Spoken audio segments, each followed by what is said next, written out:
Isang magandang araw po muli sa atin pong lahat. Ingat po kayo dahil sobrang init po ng panahon. Muli po narito po ako upang ipagpatuloy ko nga po yung nilalaman po ng ating banal na libro. Ayun nga po, ang ating pong mahal na Birhen ay nakasalamuha po sa lupain ito at dahil nga po ang lahat po ay isinilang, pumanaw, isinilang sa lupain ito, halos ang lahat po ay nakalimot. Maging ang ating pong mahal na Birhen, pagamat hindi isinilang, hindi pumanaw, ang kanya pong alaala ay mula po nung unang-una ay burado po sa isipan niya.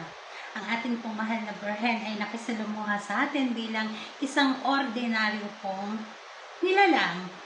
Walang malay, walang alam kung ano po ang kanyang pinagmulan. At dahil nga po sa lupain pong ito ay dumapo po ang kamatayan. Muli po sa ikalawa pong pagkakataon, si Haring Ismael po noon na siya pong orihinal niyang anyo doon po sa Hardin ng Eden sa ikalawang pagkakataon po. Sa lupain pong ito ay muli pong nagtagpo ang landas po ni Haring Ismael at sa ikalawang pagkakataon po ay muntik na naman po ang ating mahal na Birhen Maria ay maikasal po sa kanya. Bagamat pumanaw ang ating Haring Ismael, burado ang alaala yung damdamin po niya sa muli po nilang pagtatagpo ng mahal na Birhen Maria ay palagi pong ganun po yung nararamdaman niya. Noong mga panahon pong yun na nagtagpo ang ating mahal na Birhen Maria at ang ating Haring Ismael, ay si Haring Ismael po ay nakatakdang ikasal sa iba pong babae.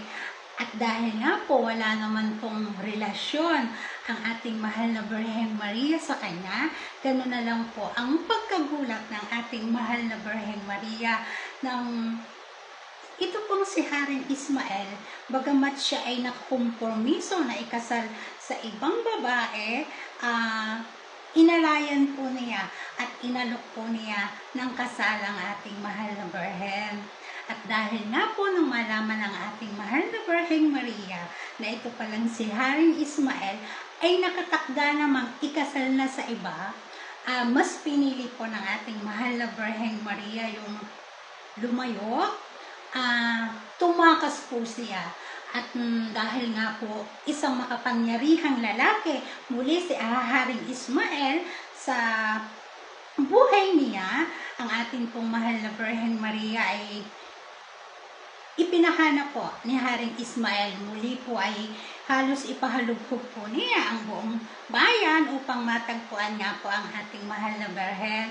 At yun nga po ang ating mahal na Birhen ay nakikituloy po sa isang pamilya po na ang kanila pong ikinabubuhay ay yung pamamalit po ng kalakal na namimili po sila ng mga iba't ibang uri po ng kalakal na yun nga po, doon po nakituloy ang ating mahal na Birhen at nang malaman po ng isa po doon sa miyembro ng pamilya, kasama po yung ina, ang ating pong mahal na Birhen ay pinagplanuhan po ng mag-ina na ipagkanulo at isumbong po kay Haring Ismael kung nasaan po, kung nagtatago ang ating mahal na Birhen.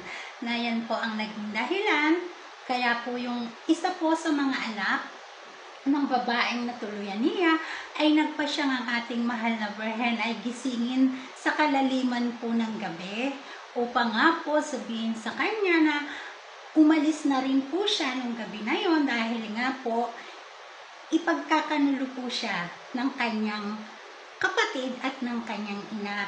At dahil po sa pagmamadali ng ating mahal na Birhen, yun nga pong hikaw na iniregalo sa kanya ng Reyna ng Inglaterra ay naiwan po niya sa ilalim po ng una niya. Dahil ang ating mahal na Birhen po ay likas, ayaw niya ng maraming nakasabit sa kanyang katawan. Kapag natutulog po siya, iniiwan niya po yung hikaw niya sa ilalim po ng una niya. At yan po ang naging sanhi kung bakit po yung simbolo na ipinagkaloob ng Reyna ng Inglaterra ay muling nawala po sa kanya. At yun naman po ay natagpuan nga po ng mabuti pong Samaritana na anak nga po ng babae na itinago po niya. At sinabi po niya sa kanyang sarili, sa takdang panahon, sa tamang panahon, ay nga daw pong hikaw na yon ay ibabalik niya sa ating mahal na Birheng Maria. At dito ko nga po pinahintulutan po ako ng ating mahal na Birheng Maria na ilahat ko po sa inyo kung paano po yung hikaw na yon na ipinagkaloob ng Reyna na Inglaterra na simbolo po ng pagiging nag-iisang tunay na Reyna ay kung paano po napunta po sa poder ko po sa pag-aari ko. Dahil nga po ang aking pong kasal ay hindi naman natuloy at ako po ay nagkaroon ng wedding ring na ito nga po, suot-suot ko ngayon. Naisipan ko po na hanapan po ng kapareha at gawin ko po siyang ordinaryong alahas. Kaya po dahil hindi naman ako mahilig sa alahas, isa po sa malapit sa akin, sa kapamilya ko po ang napag-utusan ko po na kung po pwede, idalhin po yung aking wedding ring upang nga po mahanapan po ng kapareha upang gawin ko na lang siyang ordinaryo pong alahas. So, nag-ikot po siya sa mga lugar kung saan po natatagpuan yung mga ganitong uri po ng alahas po. Nung nag-iikot po siya, marami na daw po siyang napuntahan ng mga establishmento at ang sabi po ay hindi babagay, walang kawanis, walang kabagay. Hanggang doon nga po, sa isa pong lugar na establishmento, ang sabi po nung tender sa kanya, nung sales lady sa kanya, meron, isang pares lang yan, sabi po niya. Doon sa napag-utusan ko po. Kaya lang, hindi po namin pwedeng i-display o ipakita. So, ang nagtaka naman po, yung inutusan ko na, paano po siya mabibili kung hindi po ninyo i-display at lagi lang siyang nakatago. Kailangan ko pong makita, yun po ang sabi niya. Then, ang sabi po ng babae, isang pares lang yan, sino ba ang magsusuot? Ang sabi po ng babae, dun po sa nautusan ko, nahanapan po ng kapareha, ang aking pong wedding ring na hindi naman nga po natuloy yung kasal ko. Sakto naman po na mayroon po akong larawan dun po sa cellphone niya at ipinakita po niya. Ito yung babaeng magsusuot nung hikaw na binibili ko sa iyo na ipaparehas sa singsing na ito.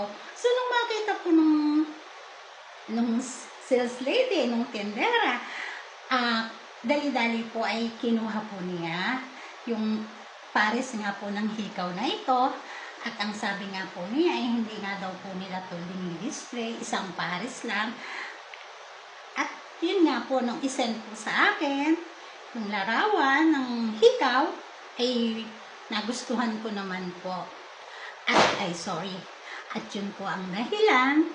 Kaya po, ang sinasabi po, simbolo po, na ipinagkaloob po ng Reyna ng Inglaterra sa mahal na Birheng Maria, ay napunta po sa aking mga kamay.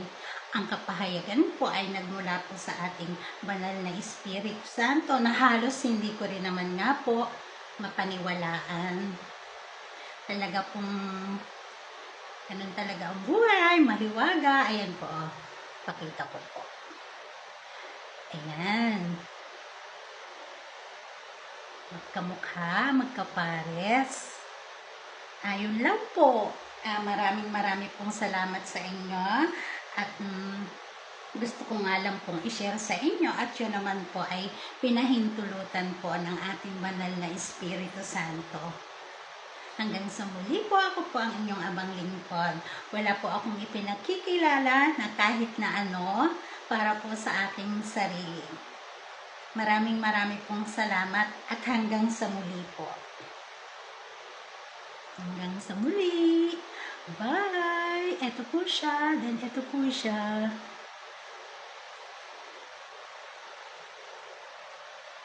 Pair nga siya. Parehas.